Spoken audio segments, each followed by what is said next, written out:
Good morning.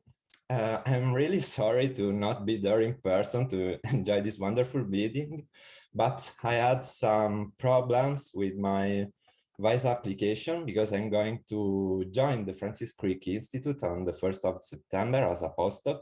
So I had to struggle a little bit against a lot of bureaucracy. But anyway, as they told you, I am Marco Stazi from the University of Padova. And today I'm going to show you my result about Bangarus snake envenomation. We decided to focus our attention on snake envenoming because it is a measure for our neglected human disease that causes more than 100,000 deaths each year, with most of the cases occurring in low-income countries. A major number of neuropathological envenomings are produced by the snake of the Bangarus genus, widely distributed in Asia. And in particular, we studied the envenomation induced by Bangarus caeruleus from India, Bangarus multicintus from China, and Bangarus candidus from Malaysia. Their pathophysiology is mainly driven by neurotoxicity ascribed to the action of presynaptic and postsynaptic neurotoxins, leading to a flaccid paralysis with general weakness, ptosis, diplopia, dysarthria, abdominal pain, and finally respiratory failure.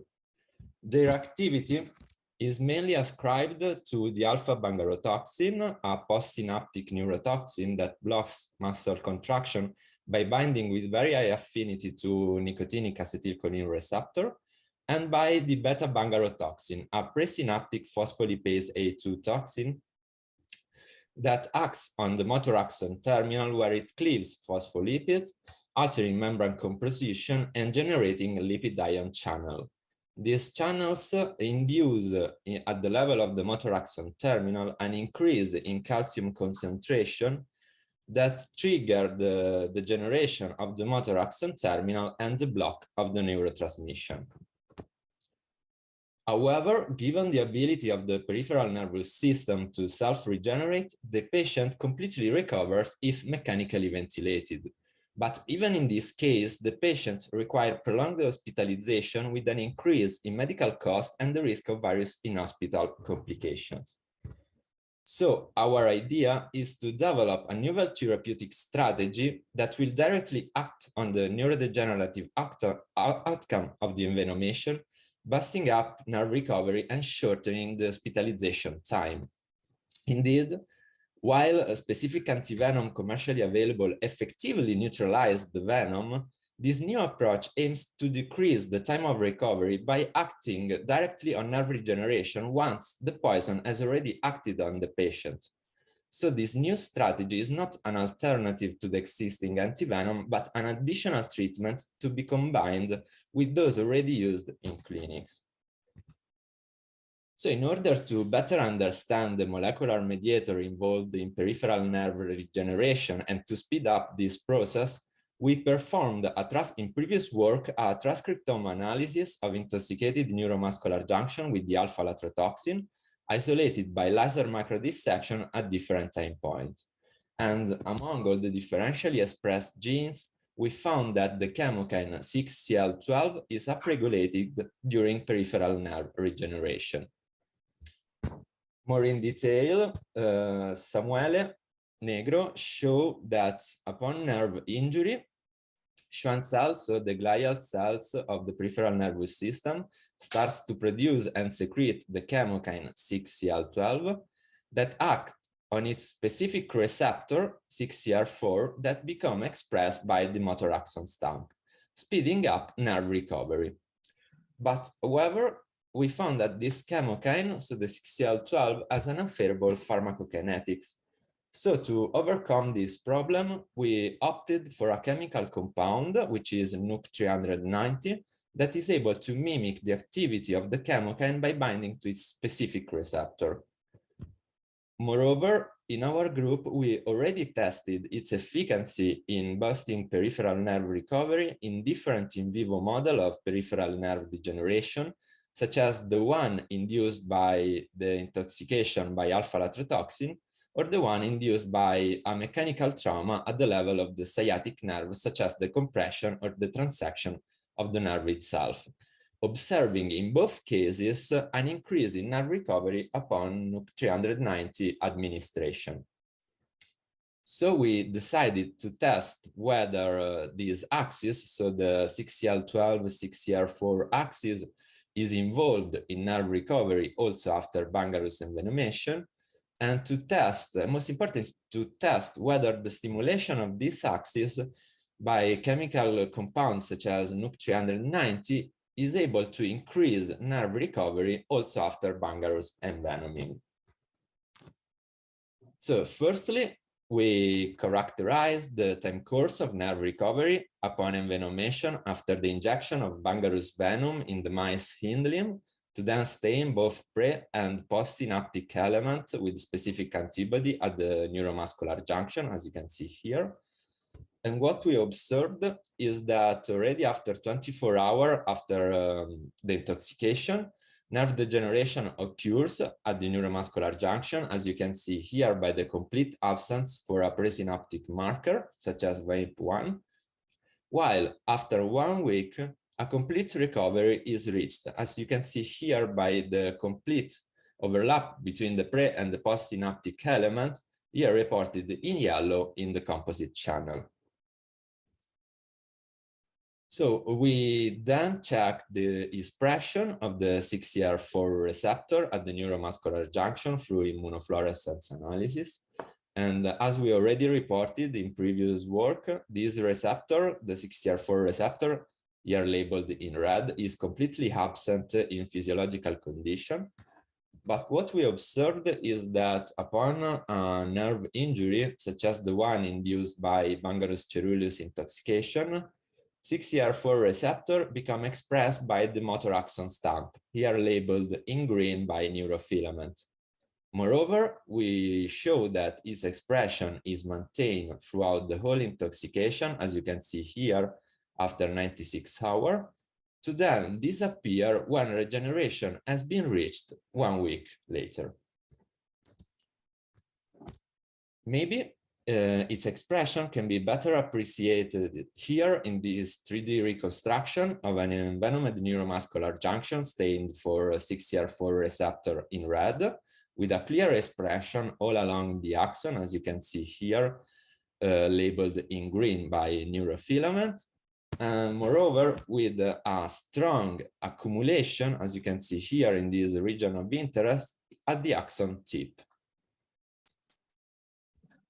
Moreover, and most importantly, we show that the expression of this receptor has the same pattern also after the bangarus candidus and bangarus multicintus envenomation, as you can see here by a positive signal for the 6CR4 receptor after the injection of these two venoms, suggesting that the expression of the 6CR4 receptor at the motor axon terminal upon a presynaptic damage is independent from the bangarus species responsible for the envenomation. To functionally evaluate NUC390 efficacy in nerve recovery, we performed electrophysiological analysis on intoxicated muscle with the beta bangarotoxin, so the presynaptic component of the bangarus venom, on intoxicated muscle daily treated with or without NUC390 administration. And then we recorded the evoked and played potential, obtaining a quantitative measurement directly related to muscle functional recovery. And as you can see here by the quantification, NUC390 increased nerve recovery after beta bangarotoxin intoxication. But then to further test the involvement of the 6CR4 receptor in this process, we also co-injected intoxicated muscle with a specific 6CR4 antagonist called AND3100 that is able to completely block the activity of the 6CR4 receptor. And in this case, we observed the complete suppression of NUC390 activity in nerve recovery, confirming that its action is receptor mediated. These results were even corroborated by immunohistochemical analysis performed on the same muscle analyzed by electrophysiological analysis, stained for presynaptic and postsynaptic elements, to then proceed with the quantification of recovered neuromuscular junction that can be appreciated, as I told you before, by the overlap between these two signals, so the presynaptic and the postsynaptic signal. And again, what we observed is that NUC390 treatment increased the number of recovered neuromuscular junction after the envenomation, as you can see here by the quantification.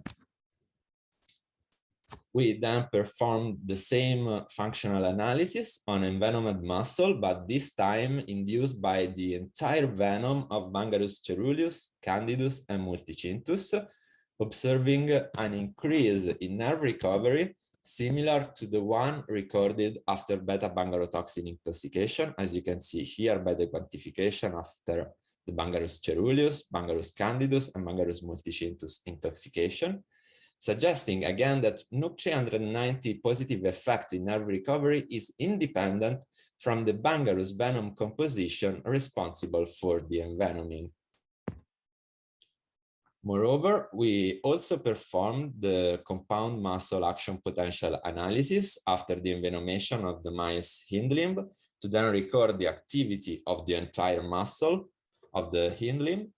And in this way, we were able to better evaluate both the presynaptic and the postsynaptic effect simultaneously of the intoxication by measuring the CMAP amplitude. And as you can see here, by the differences in CMAP traces, and maybe better here from the quantification, NUC390 administration increased muscle functionality after Bungarus caeruleus, Bungarus candidus, and Bungarus multicintus envenomation. But as I said in the introduction, one of the major problems related to the envenomation induced by these venoms, this neurotoxin venom, is that the envenomed patients can suffer a respiratory weakness that eventually causes death. So we decided to set up a method to monitor lung ventilation. This physiological parameter was assessed using an indirect but very sensitive and longitudinal test consisting of a probe connected to a pressure sensor that was placed inside the esophagus of anesthetized mice.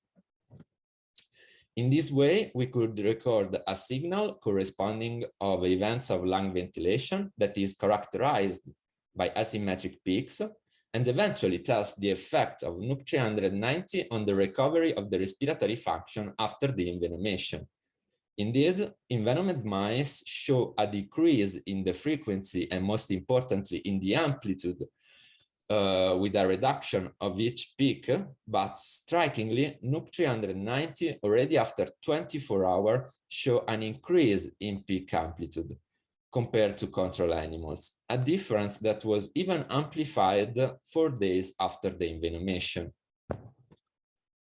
Indeed, at 96 hours, NUC390 treated animals show a complete recovery in lung ventilation, a result that was reached by control animals only after 1 week.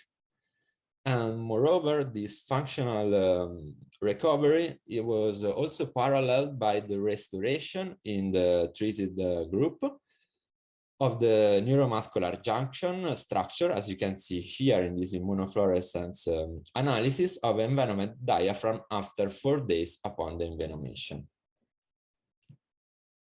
So, in conclusion, we show that neurotoxic envenomation induced by Bungarus species leads to the expression of the 6CR4 receptor at the motor axon terminal, that the stimulation of this axis through the administration of specific agonists such as NUC390 is able to promote nerve repair after Bungarus envenomation, and most importantly, that NUC390 administration is able to increase the respiratory function restoration after Bungarus venom, after Bungarus envenomation, pointing NUC as a potential novel therapeutic for neurotoxic envenomation.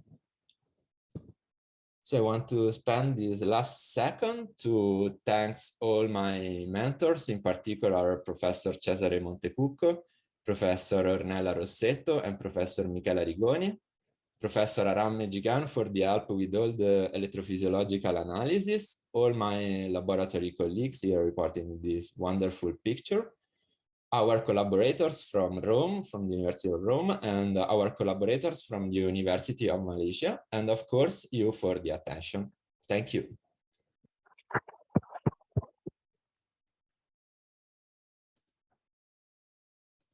So thank you for your very interesting talk, which is now open for discussion. Mike, please. Hi, thank you. That was really interesting set of data. It's a slightly different question, which is CXCR4 itself is really important in inflammatory responses, which for other species of snakes obviously is important. Hence, the obvious question then becomes, does your agonist, have you looked at it in inflammatory responses? I'm just wondering how broadly applicable it may be to other snake species. Yeah, it's a good question. We didn't check for inflammatory response. Indeed, in our first work, the one based on the alpha-latrotoxin intoxication, we didn't see any immune response, but anyway, we saw the upregulation of the 6CR4 receptor. And we saw that its expression is relegated to the motor axon terminal.